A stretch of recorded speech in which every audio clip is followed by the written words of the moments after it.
이런 제목을 가진 책이 있습니다. 텔레비전을 10년 끊어보니까. 제목이 너무 흥미로워서 책을 사서 읽었던 적이 있는데요. 내용이 굉장히 흥미로웠습니다. 특히 텔레비전을 끊을 수 있는 비결을, 가장 좋은 비결을 알려주는데요. 그 방법은 뭐냐? 갖다 버려라. TV를 갖다 버리면 끊을 수 있다고 말합니다. 그 비싼 TV를 갖다 버릴 정도의 각오가 있어야 끊을 수 있다는 것을 알려주는 거죠. 그런데 저는 그 비결보다 더 관심이 갔던 것은 이 사람이 어떻게 해서 텔레비전을 끊을 생각을 가지게 되었는가였습니다. 이 사람은 텔레비전을 너무나 좋아하는 사람이었거든요. TV에 나오는 여러 가지 소식들, 연예인 얘기들, 가십거리들 항상 주목하고 관심 가지고 더 알고 싶어하고 재밌어하고 그랬던 사람입니다. 그리고 이 사람이 게임도 좋아해서 날마다 게임을 하던 사람이었습니다. 근데 그러던 그 사람이 어느 날 문득 이런 생각이 들었다고 합니다. TV 속에 나와 있는 수많은 연예인들, 정치인들, 유명 인사들, 이런 사람들은 많은 사람들이 관심을 가지고 주목하는 사람들이잖아요. 그런데 문득 자기의 모습을 돌아보았다고 합니다. 나의 인생은 누가 그렇게 관심을 가져주는가? 더 비참한 것은 자기 스스로도 자기 인생에 관심 갖지 않고 나의 인생을 사는 것이 아니라 자기도 온통 텔레비전에 나오는 연예인들 얘기, 정치인들 얘기, 거기에 관심을 갖고 있다는 것이죠. 자기 스스로조차도 내 인생에 관심을 갖지 않고 남의 인생에만 관심 가지고 거기에 주목하는 모습을 보면서 이래서는 안 되겠다라는 생각이 들었다는 것입니다. 여러분, 서글프지 않습니까? 우리는 많은 경우 우리 스스로의 인생을 살기보다 남의 인생에 관여하고 그 인생에 주목하는 모습, 이제는 돌이켜서 우리 스스로의 모습을 봐야 하는데도 말이죠. 우리의 인생을 아무도 주목하지 않는 것처럼 여길 때가 많습니다. 심지어 나조차도 말이죠. 우리가 오늘 읽은 본문에서도 여러 사람들이 등장하고 있는데요. 이 사람들은 이름이 등장하지 않아요. 어찌 보면은 우리가 주변에서 쉽게 볼 수 있는 평범해 보이는 사람 같아 보입니다. 아무도 주목하지 않는 사람들, 아무도 관심 갖지 않는 사람, 이름조차 알지 못하는 그런 사람들의 모습처럼 보입니다. 평범한 일을 하고 있거든요. 1절 말씀 보실까요? 이렇게 되어 있죠. 레위 가족 중 한 사람이 가서 레위 여자에게 장가들어 그 여자가 임신하여 아들을 낳으니 그가 자세인 것을 보고 석 달 동안 그를 숨겼으나. 평범한 남녀가 결혼해서 아기를 낳는 모습을 보여주고 있습니다. 우리 주변에서 쉽게 볼 수 있는 이야기들이죠. 그런데 그 아들이 잘생겼다고 표현합니다. 여기서부터 우리의 평범함이 특별하게 변하는 순간이죠. 여러분, 잘생겼다는 게 무슨 의미일까요? 물론 생김새가 잘생겼다는 의미도 있겠죠. 그러나 잘생겼다는 의미를 우리가 곰곰이 생각해 보면은 정말 우리가 평범한 인생이 아닌 특별한 인생이겠다라는 생각을 가져봐야 한다는 겁니다. 이 잘생겼다는 말을 선하다라고 해석할 때가 많은데요. 창세기 1장에서도 이 선하다는 표현이 나오죠. 보시기에 좋았더라. 그게 언제 나오냐 하면은 하나님께서 창조 사역을 하실 때 이 세상을 만드시는 그 과정 속에서 하루하루 하나님께서 어떤 창조를 하시고 그 세상이 자신의 계획과 뜻대로 이루어지는 모습을 보면서 그것을 보시기 좋았다라고 말씀하십니다.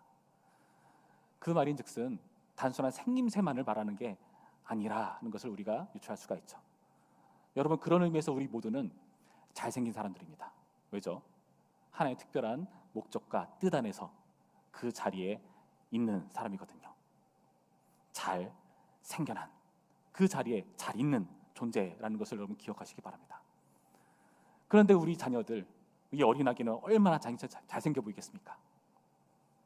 예전에 제가 너무나 힘들었던 시기가 있었습니다. 가정적으로 너무너무 어려워서 고생하고 힘들어했던 시기였는데요.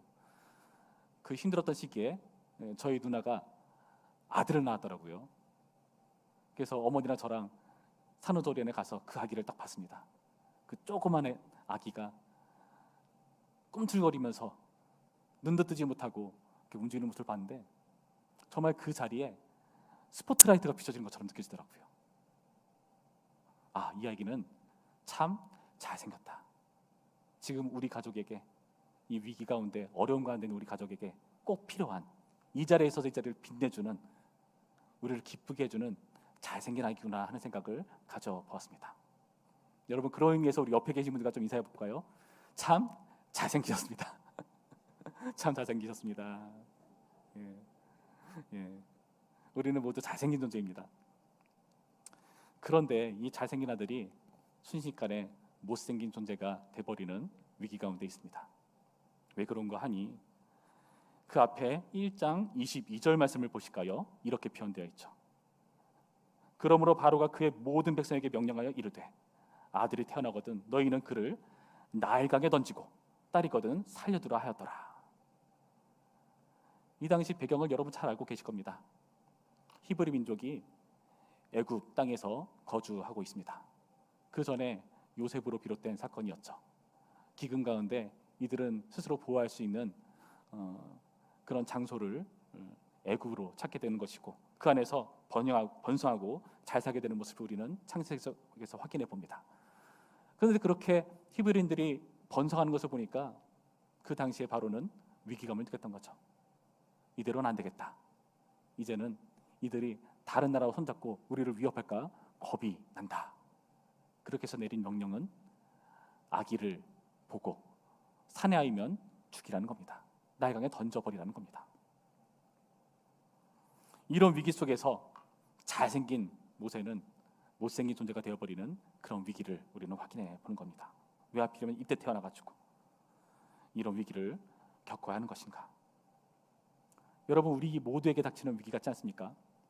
우리는 모두 잘생긴 존재지만 때로는 우리 모습을 보면은, 이 세상을 보면은 왜 하필 내가 이때에 이 자리에 있어서 이 고생을 당하는가?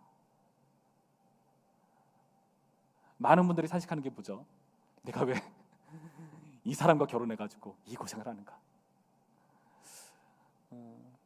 제가 즐겨보는 TV 프로 중에 김영철 씨가 나오는 동네 한 바퀴라는 프로가 있습니다. 보면은 저희 아내랑 꼭 이런 말을 해요. 꼭 보면은 남편분이 꼭 일찍 돌아가세요. 그래서 그 할머니 되신 분이 엄청나게 많은 고생을 하시더라고요.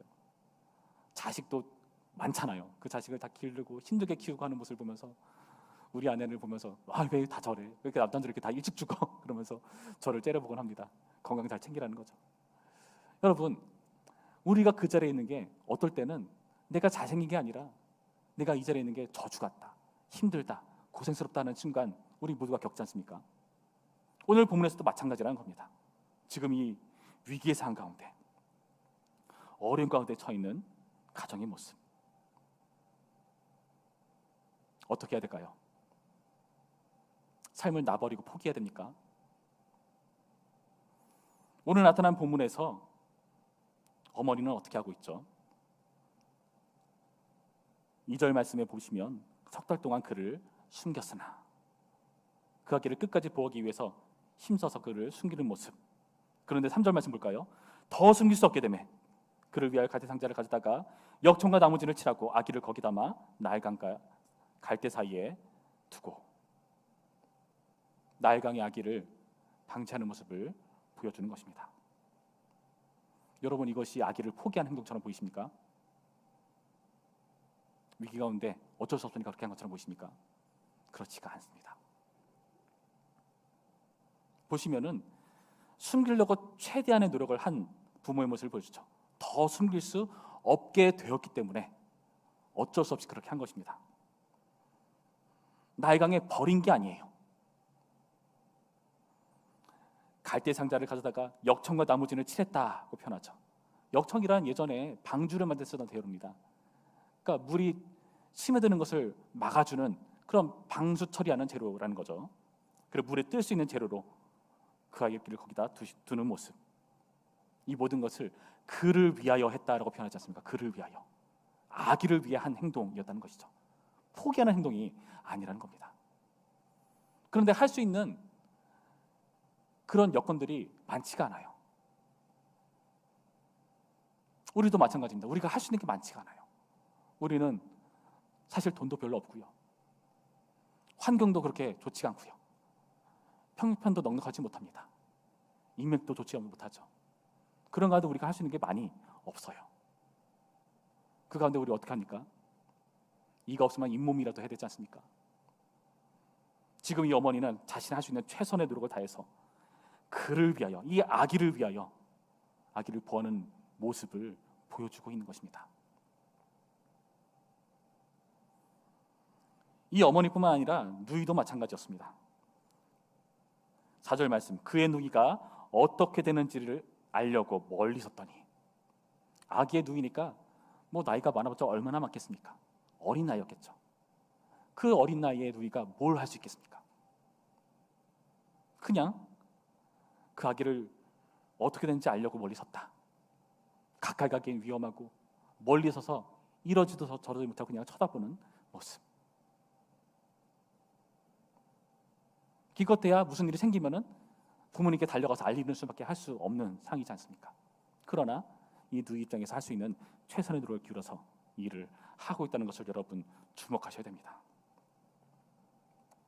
그런데 이런 노력에도 불구하고 이런 노력이 모두 허사로 돌아가 버릴 것 같은 위기가 닥치고 말죠. 뜻밖의 인물이 등장하고 있습니다. 바로 바로의 딸. 5절과 6절 말씀 보실까요? 바로의 딸이 목하러 나일강으로 내려오고 시녀들을 나일 강가를 거릴 때에 그가 갈대 사이의 상자를 보고 시녀를 보내어 가져다가 열고 그 아기를 보니 아기가 우는지라. 여기서 봤다는 표현이 두 번이나 등장하는데 이것은 주목했다라는 원래 의미가 있습니다. 그러니까 거슬렸던 거죠. 그게 뭔가 하고 집중해서 보았다는 겁니다. 그러니까 시녀를 보고 데려오라고, 가져오라고 시키는 거겠죠. 열어봤더니 아기가 웁니다. 근데 이 아기가 하필이면 히브리 아기, 이 히브리 아기라는 것을 이 여자는 알고 있었다는 겁니다. 하필 그 이 여자는 누구죠? 바로의 딸이라고 계속해서 이 본문은 강조하고 있습니다. 애굽의 공주라고 말해도 될 것을 바로의 딸이라는 것을 왜 강조해서 말할까요? 이 아기는 긍휼을 입을 수 없는, 은혜를 입을 수 없는 그런 존재에게 딱 걸렸다는 표현이 있지 않습니까? 바로는 어떤 인물이었습니까? 히브리 사람들이 아기를 낳았을 때 남자이면 다 나일강에 던져버려라 명령 내렸던 인물이지 않습니까? 그런 바로의 딸이 그 갈대상자를 주목해 본 것이다.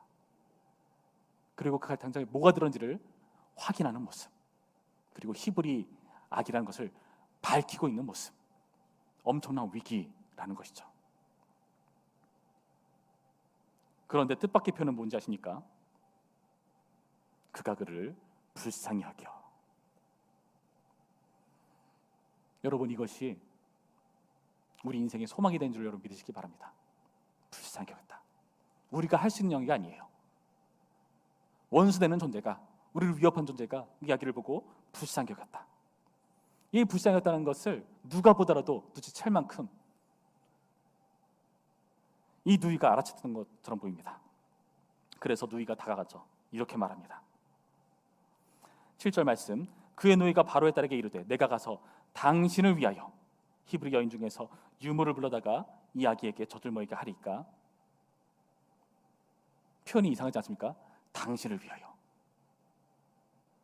자신을 위하여도 아니고 우리 가족을 위하여도 아니고 당신을 위하여 지금 이 아기의 젖 먹일 수 있는 산모를, 유모를 부르겠다, 그렇게 할까 물어보이는 모습이지 않습니까? 그만큼 이 아기를 궁시하겠다는 것이 눈에 띄게 드러났다는 표현이지 않겠습니까? 이것은 정말 긍휼이라는 말이 정말 특별히 와닿는 순간이 아닐 수 없습니다. 그렇게 하라고 해가지고 실제로 이 바로의 딸은 그에게 유모를 세우는 모습을 보여주죠. 그런데 이 과정 속에서 어떻게까지 하죠? 9절 말씀부터 볼까요? 바로의 딸이 그에게 이르되 이 아기를 데려다가 나를 위하여 젖을 먹이라. 내가 그 삭슬 줄이라. 여인의 아기를 데려다가 젖을 먹이더니 이 아기가 자라매 바로의 딸에게로 데려가니 그가 그의 아들이 되니라. 무슨 말이죠? 지금 이 아기를 양육하는 이 일들을 자기를 위해서 했다는 겁니다. 바로의 딸이 자기를 위해서 했다는 거예요. 이 바로의 딸은요, 긍휼을 베풀고 있고요, 양육도 책임지고 있습니다. 자신의 아들로 삼는 모습, 자기를 위하여 젖을 먹이라고 하는 모습에서 자기를 위해서 그 일을 하고 있다는 거죠. 그 일을 위해서 삭도 제거하고 있으니까요. 그래서 결국에 그의 아들이 되는 모습을 우리는 여기서 보는 것입니다.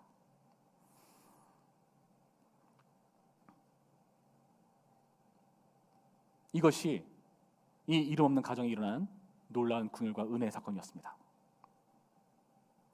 우리의 인생에도 이런 뜻밖의 일들이 많아지기를 소원합니다.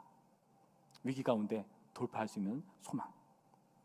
사실 우리가 할 수 있는 노력을 다해도 할 수 없는 그런 일들이 있지 않습니까? 그 일들은 결국에 이런 뜻밖의 사건이 개입되어야 우리의 숨통이 트이는 것이 아닙니까? 근데 재미있는 것은요, 오늘 본문을 자세히 보시면 이 바로의 딸이 한 행동을 마치 하나님의 행동처럼 묘사하는 것을 우리가 알 수 있다는 겁니다. 3장 말씀을 보시면요, 하나님께서도 히브리인들에게 놀라운 긍휼과 은혜를 베푸십니다. 그런데 그 표현을 보시면 마치 여기 나타난 이 바로의 딸이 한 행동과 비슷한 표현들을 일부러 사용합니다. 한번 볼까요? 3장 7절부터 8절 말씀 보시면 이런 표현이 있죠. 여호와께서 이르시되 내가 애굽에 있는 내 백성의 고통을 분명히 보고 그들의 감독자로 말미암아 부르짖음을 듣고 그 근심을 알고 내가 데려가서 그들을 애굽인의 손에서 건져내고. 여기서 보았다라는 표현이 등장하는데 아까 보았던 우리가 주목했던 표현과 동일한 표현입니다. 이 보았다는 표현이 여기만 등장한 것이 아니라 2장 뒷부분에서도 등장하고요. 하나님께서 우리를 주목해 보시는, 히브리인들을 주목해 보시는 표현에 이 보았다는 표현을 사용하고 있습니다. 그리고 건져낸다고 표현하지 않습니까? 건져내고. 바로의 딸은 이 아기의 이름을 뭐라고 지어줬습니까? 모세라고 지어줬습니다. 근데 그 뜻이 뭐라고요? 10절 말씀에 이는 내가 그를 물에서 건져내었습니다. 하나님의 행동처럼 묘사되는 표현이라는 것을 여기서 주목해 봐야 된다는 것입니다. 여러분, 우리가 할 수 없는 영역들의 일을 누가 이루시는 것이겠습니까? 우리가 도저히 할 수 없는, 우리가 어쩌지 못하는 그런 일들, 하나님께서 하시는 역사라는 것을 여러분 믿으시기 바랍니다. 하나님의 사역처럼 묘사되어 있는 오늘의 본문을 보면서 그 결과 어떤 일이 일어나죠? 이름이 없던 평범한 가정에 이름이 등장해요. 이름. 물에서 건져내었다는 뜻의 모세란 이름이 등장해요. 이 모세란 이름에 대해서, 그 의미에 대해서 많은 신학자들이 여러 가지 의견을 내놓습니다. 실제로 애굽 사람들, 그 왕들의 이름을 보면은 모세란 이름이 붙어 있는 경우들이 많거든요. 그러니까 이것은 애굽시 이름이다라고 말하는 사람도 있긴 해요. 그러나 우리가 성경에서 확인한 것은 뭐죠? 그 이름이 어떻든 간에 오늘의 말씀에서는 히브리식으로 물에서 건져내었다는 의미로 해석하고 있다는 것입니다. 하나님의 역사로 이루어지는 일들, 그 어떤 일들이 할지라도 하나님의 역사로 해석되는 그 일들을 우리는 주목해 보아야 한다는 것입니다. 여러분, 우리의 인생이 이렇습니다. 우리는요, 악한 세상에 살고 있습니다. 바로의 방법이 가득 채워져 있는 이 악한 세상 가운데 우리는 살고 있어요. 거기서 우리가 어쩌지 못해서 때로는 우리가 모든 것을 다 놓아버리고 포기해버리고 살 때도 있습니다. 그러나 이름 없는 평범한 가정에서 최선의 노력을 기울이는 것을 우리는 여기서 주목해 보아야 합니다. 바로는 아주 강력한 힘이 동원되는 이 세상에서 우리가 할 수 있는 것이 과연 무엇이 있겠는가? 우리가 할 수 있는 것은 아무것도 아닌데, 내가 자식들에게 할 수 있는 것은 아무것도 없는데, 내가 나를 위해서 할 수 있는 것은 한계가 있는데, 형편의 뒷받침 되어주지 않는데, 세상이 지금 이 꼴인데, 코로나 때문에 내가 하고자 하는 일도 제대로 추진하지 못하고 뭐만 했다면 망해버리고, 우리 자녀들은 제대로 공부하기 어려운 환경 속에서 희는하고 있고, 세상의 악행 속에서 우리는 너무나 힘들어하지 않습니까? 그럼에도 불구하고 오늘의 본문이 보여주는 건 뭡니까? 이 무명한 자들을 통해서 그 일들 가운데 우리가 할 수 없는 영역의 일에서 하나님이 일을 하고 계시다는 것을 여러분 주목해 보셔야 한다는 것입니다. 그리고 더 놀라운 것은 이 모세라는 아이의 이름, 이 이름 그대로 이 히브리인들 가운데 역사가 시작된 것을 봅니다. 이스라엘을 물에서 건져내는 역사, 하나님께서 하시는 역사를 바로 이 모세를 통해서 하나님께서 해내신다는 것이죠. 그렇다면 이 아이의 구원이란 단순히 한 가정에게 기쁨을 선사하는 차원을 뛰어넘습니다. 이것은요, 하나님 나라의 구성 역사 가운데 놀라운 물줄기를 이루는 부분은 이룬다는 것입니다. 여러분, 그렇다면 우리는 우리 인생을 좀 크게 보아야 합니다. 여러분, 우리 모두는 잘생긴 존재입니다. 하나님의 뜻과 목적에 맞게 우리가 있는 그 자리에 있는 존재입니다. 그 안에서 우리의 역사는 단순히 나 한 사람에서 끝나지 않습니다. 나의 가정에서 끝나지 않습니다. 하나님 나라의 영광을 위해서 우리의 인생이 사용된다는 것입니다. 아무도 주목하지 않는 무명 같습니까? 우리의 이름은 이 세상에 남겨지긴커녕 그냥 인명으로 그냥 사라져가는 존재 같아 보이십니까? 성경은 우리에게 그렇게 말해주지 않아요. 히브리서 11장 23절 말씀 보시면 성경은 이 놀라운 가정의 일들을 어떻게 해석해 주는가 이렇게 말씀하고 있습니다. 믿음으로 모세를 낳았을 때 그 부모가 아름다운 아임을 보고 석 달 동안 숨겨 왕의 명령을 무서워하지 아니하였으며, 이 부모의 행동을 믿음이라고 규명해 주고 있습니다. 믿음의 인물이라고 평가 내리고 있다는 것입니다. 히브리서 문맥에서요. 그로부터 엄청난 세월이 흐른 히브리서에서, 그리고 그보다 더 많은 세월이 흐른 이후 우리도 지금 이 부모의 행동을 알고 있고 주목하고 있습니다. 하나님께 주목하신 것은 말할 것도 없죠. 우리 모두는 잘생긴 존재이고요, 하나님께서 주목하시는 인생이라는 것을 여러분 믿으시기 바랍니다. 예전에 어떤 강연 프로그램을 보다가 한 변호사가 나와서 자신의 이야기를 들려주는 것을 본 적이 있습니다. 그 변호사의 특기는 무엇이냐? 재심 전문입니다. 재심이란 무엇인가 하면은요, 이미 완료돼 버린 재판에 대해서 다시 그 재판을 할 수 있도록 길을 열고, 그 재판에서 억울하게 피해당한 범죄자 취급당한 사람을 보호하고 변호해주는 역할을 하는 사람, 그 재심을 전무로 하는 변호사의 이야기였습니다. 이 사람이 왜 다 끝나버린 재판을 다시 하려고 마음을 잡았을까요? 이미 공소시효가 다 되어가는 마당에 이미 수십 년 전에 벌어진 그 사건을 다시 만나는 게 무슨 의미가 있을까요? 제대로 된 변호사라면 이 일을 맡으려 할까요? 이미 다 끝나버린 사건, 지금 와서 끄집어내봤자 자신에게 아무런 유익이 없는 그런 사건들. 이 변호사가 말해주길 자신의 마음을 움직인 한 사건이 있었다고 말해줍니다. 여러분 아시다시피 옛날에는요, 억울하게 누명을 쓰고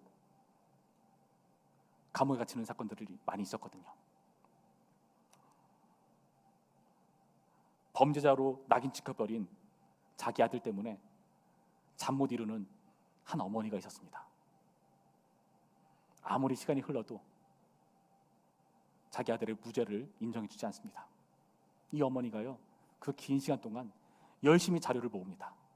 그 나이 많은 노모가 뭘 할 수 있겠습니까? 컴퓨터를 잘합니까? 백이 있습니까? 할 수 있는 노력을 다 해요.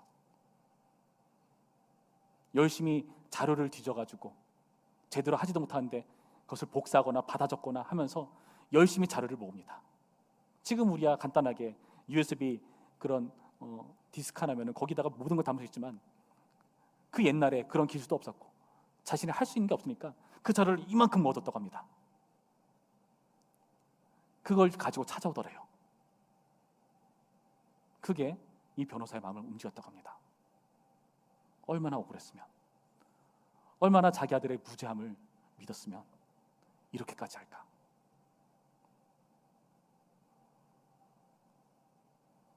변호사조차 이렇게 한 사람의 마음에 주목한다면 하나님이 우리 인생에 주목하신 것은 말할 것도 없습니다. 여러분, 하나님이 주목하시는 인생이 바로 신앙인의, 신자의 삶이라는 것을 믿으시기 바랍니다. 우리의 오늘 하는, 과연 이게 무슨 소용이겠어? 당장 나버려도 이상하지 않을, 포기하고 다 때려치고 도망쳐버려도 이상하지 않을 그런 사건들, 그 자리에 버티고 있는 그거 하나로도 여러분, 그것은 믿음이라고 하나님께서 해석해 주십니다. 그리고 그 믿음이야말로 약자가 아닌 진정한 강자입니다. 왜요? 하나님이 주목하시고 하나님께서 일하시니까요. 우리의 기대와 능력을 뛰어넘어서 우리가 다 헤아릴 수는 없지만, 그분의 뜻을 우리가 다 제대로 파악하기는 어렵지만, 우리의 기대와 생각을 뛰어넘어서 역사하시는 하나님이 계시니까요. 이것을 믿는 우리 모두가 신앙의 강자라는 사실을 마음에 새기시는 오늘의 말씀이길 바랍니다. 모세는 결국에 히브리인들을 구원하는 놀라운 사명 가운데 나아갑니다. 이름 없는 인생 가운데 이름 있는 존재로 그 이름 그대로의 역사를 행합니다. 하나님의 은혜로 말이죠. 하나님께서도 마찬가지입니다. 하나님께서 예수 그리스도를 보내셔서 그 아들을 죽이십니다. 많은 사람들이 실망하죠. 자신이 기대했던 이스라엘의 구원과 이 로마의 압제로부터 우리를 구원할 만한 진정한 메시아로 믿었던 그런 사람들이 자신의 기대와 다르게 행동하거든요. 죽어버리거든요. 우리 삶 가운데 그렇게 해석되는 여지들이 많이 있습니다. 하나님, 너무 하신 것 아닙니까? 하나님, 이렇게 하시면 안 되잖아요. 하나님, 이건 아니잖아요. 하고 싶은 순간 얼마나 많습니까? 그래서 우리 기도 가운데 신임이 터져나오고 불평등론이 터져나오고, 때로는 하나님을 안 좋게 말하기까지 하지. 차마 그렇게 말하지 못하더라도 마음 가운데 그 마음이 담겼기까지 힘든 순간들이 있습니다. 그러나 그 예수님의 죽음이 단순한 한 민족을 구하는 차를 넘어서 만인을 구원하는 놀라운 하나님의 사역이라는 것을 우리는 이제서야 알게 되었지 않습니까? 우리의 인생도 마찬가지입니다. 하나님께서 우리의 인생을 그렇게 바라보고 계시고 우리의 인생 배후에서 그렇게 일하십니다. 여러분의 인생을 다시 돌아보시기 바랍니다. 나는 잘생긴 존재다. 나는 하나님의 뜻 안에서 이 자리에서 필요한 존재다. 나는 주님의 능력과 하나님 나라의 일을 이루는 한 존재다. 우리가 앞으로 해나가는 송탄 지역에 있는 모든 사역들, 목장 모임이라든가 양육 프로그램이라든가 리모델링이라든가 이 모든 사역들이 모두 하나님께서 주목하고 계시는 놀라운 역사다. 이 자부심으로 살아가기로 다짐하는 우리 모두가 되기를 주님의 이름으로 축원합니다. 우리 이 시간 함께 합심해서 기도하겠습니다. 들은 말씀 생각하면서 기도하실 텐데요. 하나님, 지금까지 우리는 우리의 인생을 너무 작게 여겼습니다. 우리의 인생을 못생긴 인생으로 잘못 해석했습니다. 그러나 주님, 우리가 어제와 별반 다르지 않는 오늘의 삶, 내일도 사실 그다지 다를 것 같지 않은 우리의 삶이라 할지라도 우리의 작은 것, 우리가 할 수 있는 최선을 주님께서 주목해 보시고 소중하게 여기시고 믿음의 삶으로 인정하시는 그 놀라운 하나님의 글과 역사를, 은혜를 우리가 확인했습니다. 주님, 이제는 우리가 우리의 인생을 다시금 해석할 수 있도록 인도하여 주시옵소서. 우리의 인생을 포기하거나 놓아버리지 않고 우리의 인생을, 나의 삶을 잘생긴 삶으로 인정하고 받아들일 수 있는 믿음 있는 허락하여 주시옵시고, 우리가 할 수 없는 영역이라 할지라도 주님께서 우리의 인생 가운데 일하시고 역사하신다는 그 놀라운 사실을 신뢰하며 우리가 오늘 주어진 삶을 충성스럽게 성실하게 살아낼 수 있도록 인도하여 주시옵소서. 우리 다 함께 기도하겠습니다. 아버지 인도하여 주시옵소서. 주님, 우리는 늙었고 우리는 병들었고 우리는 힘이 없고 가난하고 좋은 형편을 갖지 못하고 사람들이 주목하지 않는 무명한 익명의 삶을 살아가는 그런 인생처럼 여길 때가 얼마나 많은지 모릅니다. 그러나 주님께서 우리에게 바라시는 것, 우리에게 주어진 하나님의 역사 안에서 나에게 주어진 그 작은 충성을 요구하신다는 사실을 우리가 잊지 않도록 인도하여 주시옵소서. 주님, 우리가 우리의 인생을 작게 여기지 않게 하여 주시옵시고, 주님, 무익한 존재 같지만, 그리고 무익한 종으로서 삶을 우리가 바라보지만 주님, 우리의 인생을 크게 여기시고 기뻐하시고 우리의 충성을 더욱더 귀하게 사용하시는, 그리고 우리가 할 수 없는 영역조차 그 우리의 충성 가운데 하나님의 크신 역사를 이뤄내시는 하나님의 손길을 우리가 발견할 수 있도록 인도하여 주시옵소서. 더 이상 못생긴 삶이 아닌 잘생긴 삶으로 우리 인생을 바꿔나갈 수 있도록, 우리의 생각을 전환할 수 있도록 도와주시옵시고 역사하여 주셔서 우리가 하는 모든 행동과 삶 가운데 삶의 이유를 붙일 수 있도록 도와주시옵소서. 하나님의 나라와 영광을 위한 나의 오늘의 삶이 될 수 있도록 인도하여 주시옵소서. 거창하지 않는 나의 인생의 소소한 일들이 거창한 하나님의 역사와 하나님 나라 차원의 놀라운 영광을 위한 일이라는 것을 확신하며 우리의 일들의 가치가 달라질 수 있도록 인도하여 주시옵시고, 우리의 삶의 의미가 달라질 수 있도록 인도하여 주시옵시고, 그래서 우리의 삶이 다르게 해석될 수 있도록 도우시고 함께하여 주시옵소서. 우리의 삶을 귀하게 여기시는 하나님, 우리의 삶을 보시기에 좋았더라 말씀하시고 인정해 주시는 하나님, 우리의 인생이 못생긴 삶이 아닌 잘생긴 삶이었다는 것을 깨워주시는 하나님 감사드립니다. 우리가 우리의 인생을 다르게 해석하며 살아갈 수 있는 용기를 허락해 주시옵소서. 세상의 악행 앞에, 바로의 기준 앞에 우리의 삶은 보잘것없어 보이지만, 무명한 삶 같지만, 하나님의 해석과 하나님의 역사 앞에 우리의 인생은 결코 보잘것없지 않습니다. 우리가 오늘 하루 살아가는 소소한 일상이 하나님 나라의 놀라운 차원의 일이라는 것을 알게 하셨으니, 주여 그 기대와 그 자부심과 그 해석으로 오늘 하루의 삶을 충성스럽게 감당하는 주님의 종 될 수 있도록 인도하여 주시옵소서. 우리의 작은 인생을 통해서 한나라의 크신 일을 이루실 주님을 기대합니다. 예수님의 이름으로 기도했습니다. 아멘.